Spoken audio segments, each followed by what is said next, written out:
Bonsoir à tous.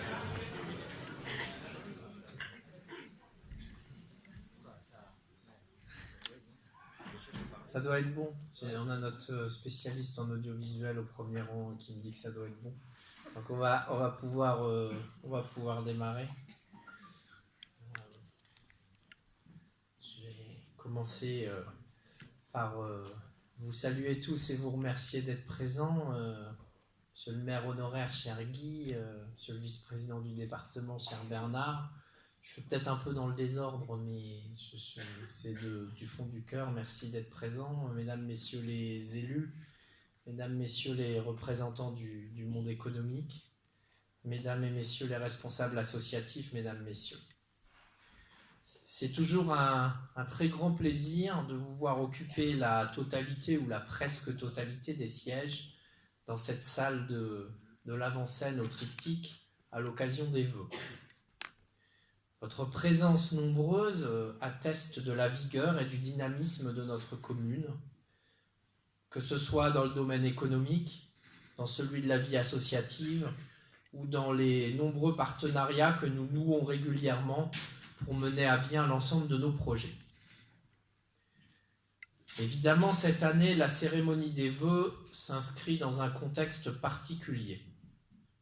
Vous le savez, ces vœux sont les derniers du mandat.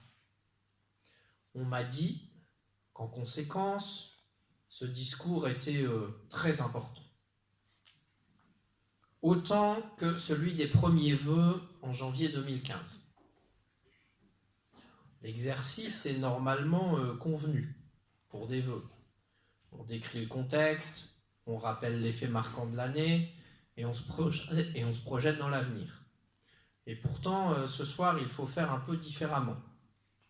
C'est aujourd'hui la 6e fois que je suis devant vous et la fin proche du mandat municipal, c'est dans à peine 2 mois, ne permet pas ici, dans ce cadre, d'ouvrir les larges perspectives que nous faisons habituellement. Les larges perspectives, c'était il y a 6 ans pour les premiers vœux. Aujourd'hui, pour les derniers du mandat, vous ne m'en voudrez pas trop si mes éléments de rétrospective débordent un peu de l'année 2019 et reviennent sur des éléments qui ont structuré le mandat et que, bien évidemment, il y a moins de perspectives.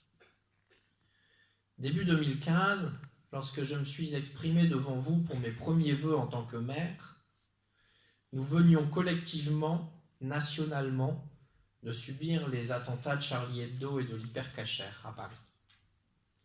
C'était avec une forme de sidération que nous prenions conscience des immenses fractures dans notre modèle de société. La liberté, la fraternité, la laïcité étaient bousculées par la terreur obscurantiste. Mais comment aurions-nous pu ne pas voir que le manque d'égalité n'était pas pour rien dans le déclenchement de ces aveuglements colériques. Sur chacun des sujets, sur chaque problème, notre nation, que notre République proclame pourtant une et indivisible, se clive en clans souvent irréconciliables et même parfois elle s'émiette en individus arc-boutés sur leurs certitudes et leurs prérogatives. J'ai le sentiment que cette montée des crispations et l'exacerbation de l'individualisme sont bien plus forts aujourd'hui qu'il y a 6 ans. Ce n'est peut-être qu'un effet de mon changement de regard, dû à mon changement de position, de fonction, mais je n'arrive pas complètement à m'en persuader. Comme vous sans doute, j'entends que l'avènement du numérique, l'ordinateur, l'internet, les smartphones, les réseaux sociaux, en portant une nouvelle mondialisation, accélérerait le rythme de la société et donnerait une ampleur démesurée et inconnue, jusque-là, à l'individu, pour ne pas dire à l'individualisme. C'est sans doute vrai, au moins partiellement. C'est pourquoi, quitte à passer pour un ringard, des fois je me méfie d'un certain nombre de pratiques, en particulier celles des réseaux sociaux, où l'anonymat et l'exagération provoquent plus souvent le pire que le meilleur. Pourtant, ce poids du numérique dans la société n'explique pas tout. Le mouvement d'individualisation avait commencé avant le numérique et avant les technologies. Celles-ci n'ont fait que l'accélérer et le promouvoir. Il faut dire que tout au long du XXe siècle, les dérives et les déviances, les faillites de systèmes qui ont promu la masse en niant l'individu, ont largement ouvert la voie en affaiblissant la conscience collective au profit de la promotion des individus. Il paraît qu'une démocratie moderne et libérale, certains ont employé le terme de nouveau monde, ne saurait être autre qu'une somme d'individus un peu citoyens et beaucoup consommateurs, chacun défendant ardemment sa position et ses droits dans le réel comme dans le virtuel. Ce mouvement inquiétant d'affaiblissement de la citoyenneté au profit de la consommation de services, publics ou privés, et c'est souvent indistinct des habitants, ne devrait pas être encouragé. Et pourtant, aujourd'hui, notre gouvernement, par son choix, sa méthode de suppression de la taxe d'habitation, le fait sans mesurer les conséquences. Cela contribuera à faire disparaître le lien entre le citoyen contribuable et son territoire communal, au moins pour les locataires. À assigner, nous n'en avons que 30%, ce n'est pas la majorité, mais tout de même, ce n'est pas rien non plus. J'ai entendu 2 fois, à Saint-Brieuc aux Assises des maires de Bretagne en avril et à Paris au Congrès de l'Association des maires de France en novembre, le président de la République nous dire que le sens des responsabilités se résumait par qui paye décide et qui décide paye. J'acquiesce, c'est un bon principe.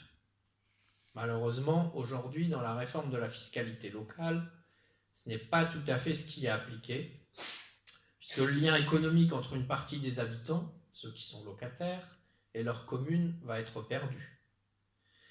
Comme nous n'allons pas écarter les locataires de la prise de décision, ceux-là participeront à la décision, ne serait-ce que par leur bulletin de vote, et pourtant ils ne paieront plus, au moins pour leur territoire communal. Je constate également une forme de mouvement de recentralisation en œuvre qui fait que l'État, bien souvent, décide sans vraiment payer. Sur ce sujet, donc, la parole du président de la République n'a pas eu de grande valeur jusqu'à aujourd'hui. Et malheureusement, ce sujet n'est pas le seul où paroles et actes de l'exécutif divergent substantiellement. Étrangement, c'est rarement le cas lorsqu'il s'agit de prendre des mesures qui favorisent les plus aisés et détricotent notre lien social. Avantage aux puissants et malheur aux plus faibles pourrait être une forme de leur doctrine. C'est trop sur cette pente-là que nous glissons. Je ne veux pas m'y résoudre, car je crois à la force des dynamiques collectives pour soulever des montagnes. Je crois à la supériorité des coopérations et des solidarités sur les intérêts particuliers de quelques-uns. Je crois enfin au compromis discuté et assumé pour construire l'intérêt général. Ce sont ces convictions qui ont guidé la ligne que j'ai essayé de porter tout au long de ces 6 années de mandat. Ce sont ces convictions, solidarité, collectif, intérêt général, implication des citoyens, qui ont animé le groupe Assigné Ensemble depuis mars 2014. C'est à partir de ces convictions que nous avons choisi de poursuivre le développement de notre commune, en maîtrisant notre urbanisation pour accueillir au mieux les nouveaux assignolés dans un environnement préservé et en proposant des implantations à de nouvelles entreprises.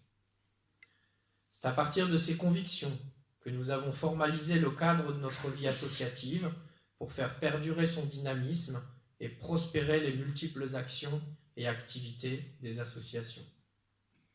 C'est à partir de ces convictions que nous avons eu une attention particulière pour l'épanouissement de nos enfants grâce aux multiples services municipaux dans ce domaine, aux liens étroits avec l'ensemble de la communauté éducative et à la modernisation des équipements scolaires, en particulier l'introduction d'une part importante de numérique à l'école. C'est à partir de ces convictions que nous avons promu la diversité culturelle par des spectacles variés et des moments éclectiques de découverte, en particulier à travers notre année européenne et Viva Europa. C'est à partir de ces convictions que nous avons rénové et développé nos infrastructures sportives, le complexe du Chevrey, le terrain synthétique de football, le terrain et les vestiaires de rugby à la Landguérin, dans une logique assumée du sport pour tous. C'est aussi à partir de nos convictions que dans la définition de chaque projet, nous nous interrogeons sur l'impact qu'il pourrait avoir sur l'environnement et la nature. C'est à partir de nos convictions que nous avons entrepris des travaux d'amélioration de la performance énergétique de nos bâtiments publics, la mairie ou la salle Glenmore en début de mandat, le pôle enfance plus récemment, ou que nous avons entrepris de développer la production d'énergie renouvelable, comme en attestent les panneaux photovoltaïques sur les vestiaires de rugby. C'est à partir de nos convictions que nous nous engageons dans des dispositifs locaux, le plan climat de Rennes Métropole, l'obtention du prix Zéro Phyto de la région Bretagne, et dans des dispositifs nationaux, comme la Fête de la Nature, en faveur de la transition énergétique et écologique. Comme l'année précédente, l'année 2019 a vu son lot de nombreuses réalisations. Le chantier de réhabilitation-extension du pôle enfance a démarré au début du printemps. Il se terminera dans quelques semaines, mi-février sans doute. Si la concertation préalable avec les utilisateurs a été exemplaire, et je veux en remercier la maîtrise d'œuvre qui est présente dans la salle pour ces éléments de concertation, le choix des matériaux et des techniques de réalisation l'a été aussi exemplaire. Ainsi, l'isolation par l'extérieur devrait permettre une faible consommation d'énergie dans le bâtiment et un confort accru pour les enfants comme pour les adultes qui le fréquenteront. Matériaux et peintures ont été sélectionnés pour permettre une bonne qualité de l'air intérieur. Et les travaux, réalisés dans le même temps que l'extension du cinéma, ont permis de relooker notre agora de la passerelle. Même s'il y a un peu moins de largeur, la présence du bois sur les bardages donne à cet espace une indéniable chaleur, ce qui balaie nos petites inquiétudes d'avant le chantier. Presque en même temps que le démarrage du chantier du pôle enfance, nous avons mis en ligne le portail famille pour les services liés à l'enfance et à la jeunesse. C'est le fruit d'un très gros travail préparatoire qui a demandé beaucoup d'engagement de nos agents. Je veux les remercier chaleureusement et les assurer de la reconnaissance des élus, bien sûr, mais aussi de toutes les familles utilisatrices qui ont rapidement pris en main l'outil et ont, je crois, globalement apprécié la simplicité, la souplesse et les potentialités de ce portail famille. Évidemment, il reste encore du temps à passer, quelques ajustements à opérer, mais je crois que notre changement de système est une réussite, puisque je n'entends personne me dire qu'il voudrait revenir en arrière, même lorsqu'on se souvient de comment ça fonctionnait avant. En 2019, nous avons également poursuivi notre développement urbain de manière mesurée et choisie, mais avec volontarisme. De nombreux chantiers sont en cours dans la ZAC Botrel 1. Les premiers sont même terminés depuis l'été et la commercialisation se poursuit. La ZAC Champ du Botrel n'attend plus pour se terminer que les logements pour personnes en situation de handicap du projet conduit en lien étroit avec le Temps du Regard. La signature de la convention entre le département d'Ille-et-Vilaine et l'association en décembre dernier a marqué concrètement une avancée dans ce projet. Pourtant, il reste encore beaucoup d'étapes à franchir, dont celle, et ce n'est pas la moindre, du financement citoyen et par mécénat du projet. Si vous avez envie de vous engager, on parle bien d'un engagement économique, n'hésitez pas. Les représentants du Temps du Regard sont présents ce soir. Je voudrais que Ludivine Goyer, qui doit être dans la salle, puisse se lever pour que vous la... Elle est tout en haut là-bas. Et monsieur Jean-Vincent Trébu-Faucheux peut se lever aussi. il est là. Donc, si vous avez des envies, des souhaits, une envie d'engagement, en particulier sur les aspects économiques, vous pouvez dès ce soir aller les voir et leur faire part de ces souhaits, et vous aurez très rapidement les contacts pour les concrétiser. Je suis sûr que Ludivine comme Jean-Vincent seront ravis d'échanger avec vous sur le projet, sur ses avancées, sur ce qui reste à faire et sur comment il peut se concrétiser rapidement. Enfin, pour l'aménagement et l'urbanisme, les projets immobiliers du Presbytère et du Clos Saint-Éloi qui ont été lancés en début de mandat dans le centre-ville voient leur concrétisation. Les appartements du Clos Saint-Éloi sont livrés. La rénovation de la maison Jarry est presque achevée. C'est une réussite qui met en valeur notre centre-ville. Je n'ai pas de doute qu'il en sera de même avec le presbytère dans quelques mois. Et peu après, c'est un nouvel ensemble de 30 logements qui sera lancé sur le terrain à l'angle des rues de la Lande et de Rennes. Ce projet, confié au promoteur Kaufmann et Broad, a fait l'objet d'une présentation en conseil municipal à l'automne. Pour ce qui est de l'aménagement économique, nos zones historiques du Boulay et de Joval ont vu en 2019 la réalisation de leur dernière vente de terrain.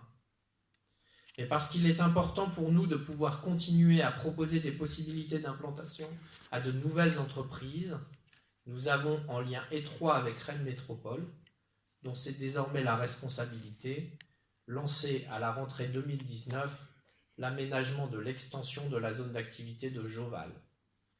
On appelle la zone Joval 3. Dès l'été prochain, les premières constructions pourraient y prendre place. L'ensemble de ces projets s'intègre dans notre programme de développement communal. Pour le traduire dans l'espace, cela passe par un important document, le plan local d'urbanisme. Le nôtre, communal, était assez récent puisqu'il datait de 2013. Mais la loi MAPTAM de 2014 a imposé que dans les métropoles, l'élaboration et la gestion des PLU deviennent intercommunales. Et donc, dès 2015, les services de Rennes Métropole ont travaillé de concert avec les élus et services des 43 communes pour construire notre plan local d'urbanisme intercommunal. Pour avoir participé à la majorité des plus de 60 comités de pilotage, à la quasi-totalité des séminaires d'élus, 8 ou 10, Laure complétera, je peux vous dire que l'opération ne fut pas une mince affaire. Il s'agissait rien de moins que de construire des principes et des règles communes à tous, tout en respectant les particularités et les projets de développement de 43 territoires communaux. Pas facile. Mais n'est-ce pas cela, être une métropole? Construire un ensemble de communes où l'on élabore ensemble, où l'on partage et où on se respecte pour surmonter les difficultés et construire des succès en commun. Un territoire de projet, en somme. En tout cas, c'est ma conception de l'intercommunalité. Que l'on soit dans une petite communauté de communes ou dans la grande métropole de Rennes. Et c'est sans doute une recette fructueuse, au moins pour le PLUI, puisque depuis le 19 décembre 2019, celui-ci est définitivement approuvé. L'année 2019 a également vu la poursuite de nos plans d'aménagement d'espace et d'équipements publics. Beaucoup des travaux se sont concentrés sur le site du complexe sportif de la Lande Guérin. Le terrain d'honneur de rugby a connu en 2019 ses premiers matchs avec l'utilisation des vestiaires en proximité dans le bâtiment qui a été livré à l'automne. Depuis cette date, outre son usage pour les compétitions de rugby, le bâtiment profite de sa toiture photovoltaïque pour produire des kilowattheures électriques. Ce n'est sans doute pas encore beaucoup, mais c'est une première expérience pour la commune et elle ne demande qu'à être renouvelée. D'autres équipements de la Lande Guérin, sans être tout à fait achevés, sont bien avancés.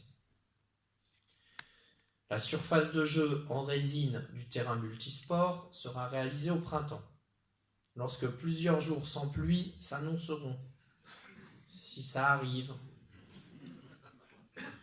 Pour autant, ce terrain, attendu par notre jeunesse, accueille déjà régulièrement, depuis octobre, ses premiers adeptes de foot, de basket, de hand. Il est situé au sein d'un complexe sportif, il est en accès libre, et c'est pourquoi nous le voyons aussi comme un outil supplémentaire d'animation dans la commune, à destination de notre service jeunesse bien sûr, mais aussi des associations sportives de la commune. N'hésitez pas à l'investir. De la même façon, le pas de tir à l'arc est en voie d'achèvement. Quelques désordres constatés à la réception des travaux retardent sa mise en service, mais ce n'est qu'une question de quelques semaines tout au plus. Je forme le vœu qu'il soit utilisé le plus régulièrement possible pour conforter le club, évidemment, mais aussi pour permettre au plus grand nombre d'assignolés de découvrir et d'apprécier ce sport qui n'est pas si couramment pratiqué dans des communes de notre taille. Les équipements sportifs de la Lande-Guérin seront complétés en 2020 par 2 cours de tennis extérieur. Le principe en est acté. Ils auraient pu être réalisés en 2019, mais l'échange avec le club, juste avant l'été, sur la surface de jeu à privilégier, n'était pas abouti et l'opération a été repoussée de quelques mois. Je dois avouer que ces quelques mois m'ont permis de devenir un quasi-expert des surfaces des cours de tennis. C'est pas si facile, mais on apprend vite. J'en suis pas encore quand même à me mettre à jouer. Donc l'opération a été repoussée, mais cela ne constituait pas une remise en cause du choix de construire ces cours de tennis. La relocalisation à la Lande-Guérin des équipements de rugby et de tir à l'arc a permis de lancer en 2019 la première phase de réaménagement de Joval, en commençant par le Merlon, des espaces paysagers, des cheminements piétonniers. Une seconde phase de travaux aura lieu au printemps et à l'été prochain, en vue de la réalisation d'une aire de pique-nique avec un barbecue connecté, d'une aire de jeu pour enfants de tous âges. Il y aura aussi un barbecue pas connecté pour ceux qui ne sont pas encore tout à fait dans le numérique. Une aire de jeu pour les enfants de tous âges, avec un grand toboggan accessible même aux adultes, et on a Jacques qui est déjà volontaire pour le tester dès l'inauguration. Et un théâtre de verdure pour accueillir des spectacles en plein air. Tout cela a fait l'objet d'une présentation et d'une validation par le conseil municipal du mois de décembre. Les appels d'offres vont être lancés et bien entendu, les travaux seront réalisés à la belle saison parce que c'est plus facile de réaliser ce type de travaux à la belle saison. Dans le même temps, notre réflexion s'est poursuivie concernant l'espace création, qui pourrait accueillir des activités associatives dans des locaux neufs à côté de la grange réhabilitée en espace polyvalent et ouvert. La validation du programme définitif prend un peu de temps, mais elle permettra de lancer le recrutement d'une équipe de maîtrise d'œuvre dans les prochaines semaines.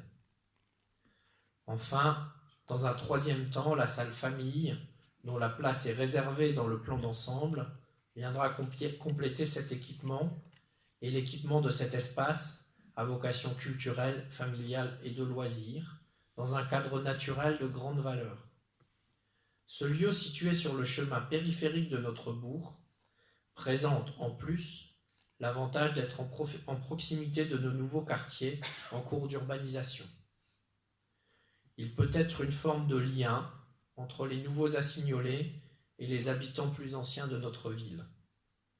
Cela faisait en tout cas partie de nos intentions et de nos ambitions, des échanges que nous avons eus avec le groupe qui a participé à la réflexion, et je souhaite que la réalisation puisse en être ainsi pour l'avenir.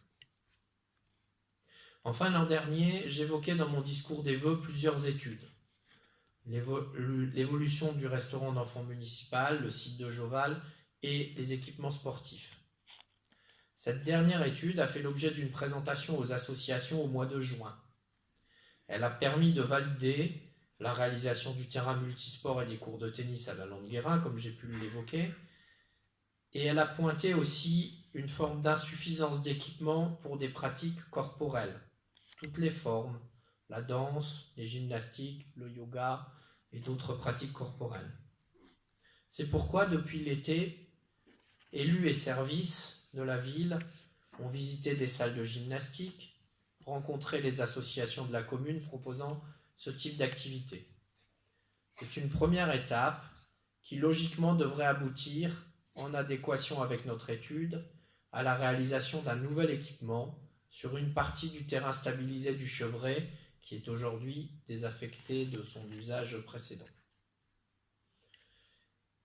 Je ne peux pas en dire plus aujourd'hui, mais il est certain que le dossier sera sur la table pour les prochains élus municipaux que vous élirez en mars prochain. Alors j'en profite pour vous inviter à noter d'ores et déjà la date du 15 mars 2020 dans vos agendas, pour ne pas prendre trop d'engagements ce jour-là qui vous ferait oublier de venir effectuer votre devoir de citoyen. J'en profite aussi pour ceux qui ne seraient pas inscrits pour dire qu'il y a encore jusqu'au 7 février. Donc surtout n'hésitez pas et parlez-en autour de vous si autour de vous certains ne sont pas inscrits sur les listes. En disant ça, je n'ai pas beaucoup d'inquiétude car je sais que vous particulièrement, mais tous les assignolés plus généralement, ont le sens du civisme. Il est temps d'arriver à la conclusion. Vous le savez, en général, quand on dit ça, il y en a encore 15 minutes. Mais ce n'est pas le cas. Forcément, comme ce discours est le dernier du mandat, je pense qu'il est temps de dire du fond du cœur un grand merci. En premier lieu, à tous les agents des services de la ville qui se donnent au quotidien pour la qualité de nos services publics locaux. Et j'aimerais bien que vous les applaudissiez.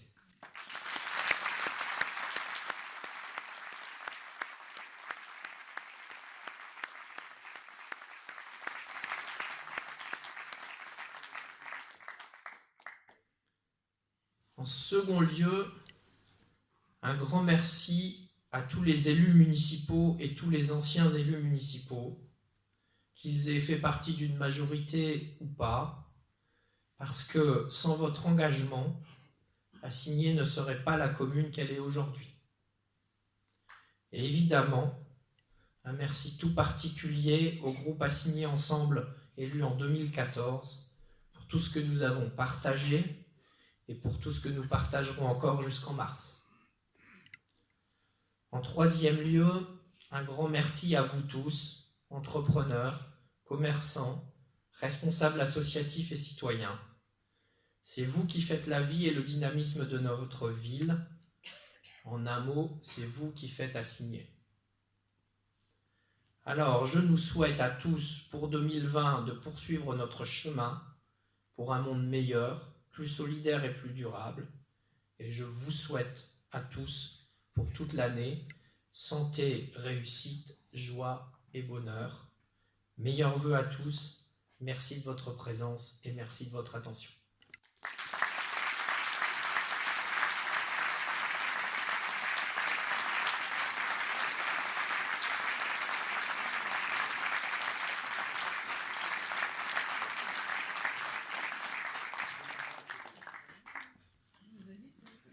Alors pour continuer, vous le savez, il est de tradition de remettre le trophée du sportif.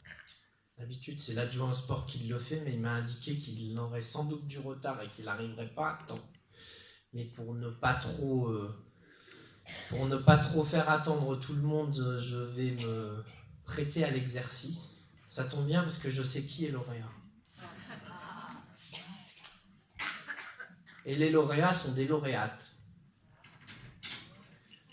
Ce sont des lauréates, elles sont jeunes, Elles sont championnes de France, puisqu'elles ont remporté un titre national. Elles sont championnes de France de handball dans une catégorie de jeunes. C'est une équipe qui comportait des jeunes filles de plusieurs clubs, mais il y a dans le lot 3 assignolaises. Et je vais leur demander de me rejoindre pour que nous puissions faire la remise de leur trophée. Est-ce qu'elles sont dans la salle? J'en ai vu une ou deux, et les 3 sont là.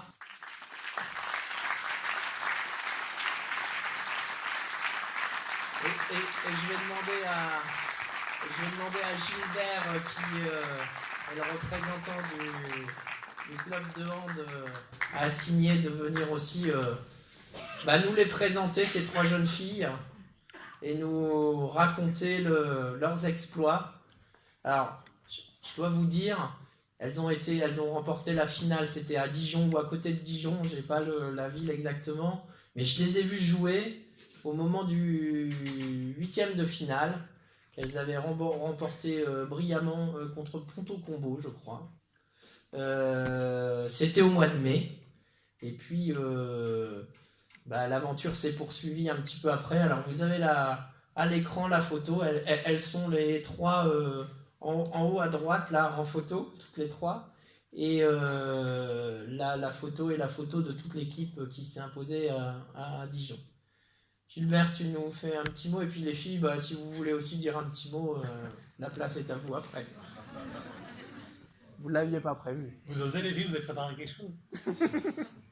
Donc, Louane, Nolwenn et Emma sont des joueuses qui ont commencé le handball à 7 ans à signer. Quand on fait tout leur parcours au club, donc sur les premières années à signer, puis à partir de moins de 15 ans, on a une entente avec le club de Châteaubourg pour travailler sur le niveau performance, perfectionnement, pour permettre à toutes les gamines de jouer au meilleur niveau de leur capacité, leurs envies. Elles étaient dans le groupe performance. Déjà en moins de 15, elles étaient vice-championnes de Bretagne. Et donc elles ont grandi, bien sûr. Et puis donc on les a accompagnées. Dans le club, elles avaient un projet sportif de haut niveau, donc elles ont intégré la section du haut niveau féminin du club qui est basée sur Rennes. Elles sont à Bréquigny en section sportive. Et donc elles ont brillamment remporté le titre de champion de France Excellence à l'été. Et puis c'est pas que des joueuses de handball, c'est aussi des joueuses qui s'investissent dans le club. Elles sont arbitres. Donc bravo aussi pour ça les filles, merci. Donc voilà, puis elles représentent en fait l'aboutissement un peu du travail qui est fait avec tous les cadres et les bénévoles du club. Donc vous connaissez certainement Erwan Perrin qui est le cadre et qui nous aide aujourd'hui sur l'entente. Et donc voilà, il y a différents parents, les parents qui ont accompagné aussi sur les déplacements.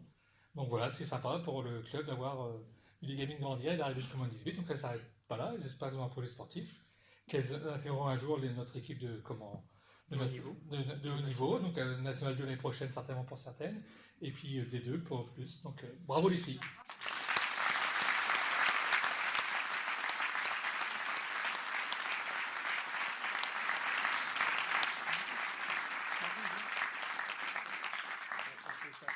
Avec Marie. Alors, je fais venir Marie parce que Marie, elle a connu le haut niveau en sport aussi, et que au siècle dernier. Ouais, il y a quelques années. Et donc, je pense qu'on va s'y mettre à 3 pour donner chacun un trophée à chacune de nos joueuses.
je pense qu'il va être temps de rejoindre la salle des Agapes pour partager notre vin d'honneur et quelques éléments à manger, et puis aussi pour échanger entre nous sur tout ce qui s'est passé dans l'année et sur tout ce que vous avez envie de voir pour le futur à signer. Ça peut aussi être le moment d'en parler. Et puis vous n'oubliez pas, il y a le temps du regard dans la salle et il compte sur vous. Merci à tous d'être là.